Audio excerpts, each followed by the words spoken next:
Hello everyone, welcome back. Almost after a week gap. ಹೌದು, ಒಂದು ವಾರದಿಂದ ನಾನು ಯಾವುದೇ ವ್ಲಾಗ್ಸ್ ಅಪ್ಲೋಡ್ ಮಾಡಿಲ್ಲ. ಬಿಕಾಸ್ ಸ್ವಲ್ಪ ಬ್ಯುಸಿ ಇದ್ದೆ. ಆ್ಯಂಡ್ ಏನಂದರೆ, ನನ್ನಂಥ ಕೆಲವು ಬಿಗಿನರ್ ವ್ಲಾಗರ್ಸ್ಗಳಿಗೂ ಈ ಥರ ಆಗ್ಬೋದು ಅಂದ್ಕೊತೀನಿ. ಏನಪ್ಪ ಅಂದರೆ, ಎಷ್ಟೋ ಸಲ ಕೆಲವೊಂದು ಕ್ಲಿಪ್ಪಿಂಗ್ಸ್ಗಳನ್ನು ಶೂಟ್ ಮಾಡಿಕೊಂಡೇ ಇರಲ್ಲ, ಅಥವಾ ಎಲ್ಲವನ್ನು ಶೂಟ್ ಮಾಡ್ಕೊಂಡಿದ್ರು ಎಡಿಟ್ ಮಾಡಿ ಅಪ್ಲೋಡ್ ಮಾಡೋಷ್ಟು ಟೈಮ್ ಆಗಲಿ, ಪೇಷನ್ಸ್ ಎಲ್ಲವೂ ಮ್ಯಾಟರ್ ಆಗುತ್ತೆ ಅಲ್ವಾ. ಅಟ್ ಪ್ರೆಸೆಂಟ್ ನಾನು ಕೂಡ ಸೇಮ್ ಸಿಚುವೇಷನಲ್ಲೇ ಇದ್ದೀನಿ ಅಂತ ಹೇಳ್ಬೋದು. ಆ್ಯಂಡ್ ಇದೆಲ್ಲ ಅಲ್ಲದೆ ನಾನು ಸ್ವಲ್ಪ ಬ್ಯುಸಿ ಇದೆ ಅಂತ ಹೇಳಿದೆ ಅಲ್ವಾ. ಹೌದು, ನಮ್ಮ ಅಮ್ಮ ಕಡೆಯಿಂದ ರಿಲೇಟಿವ್ಸ್ ಎಲ್ಲರೂ ಅಮ್ಮನ ಮನೆಗೆ ಬಂದಿದ್ದರು. ಅವ್ರನ್ನೆಲ್ಲ ನಾನು ಕೂಡ ಒಂದಿನ ನಮ್ಮ ಮನೆಗೆ ಇನ್ವೈಟ್ ಮಾಡಿದ್ದೆ. ಆ್ಯಂಡ್ ನಮ್ಮ ಪಾಪು ಬರ್ಡೇ ಕೂಡ ಇತ್ತು. ಅವರೆಲ್ಲ ಬಂದಾಗಲೇ ಸೆಲೆಬ್ರೇಟ್ ಮಾಡಿದ್ವಿ. Almost 30 members gather ಆಗಿದ್ವಿ.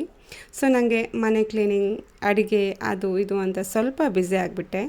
ಕೆಲವೊಂದು ಕ್ಲಿಪ್ಪಿಂಗ್ಸ್ಗಳನ್ನು ಕ್ಯಾಪ್ಚರ್ ಮಾಡ್ಕೊಂಡಿದ್ದೀನಿ. ಮುಂದಿನ ವ್ಲಾಗಲ್ಲಿ ಖಂಡಿತ ಶೇರ್ ಮಾಡ್ಕೊತೀನಿ.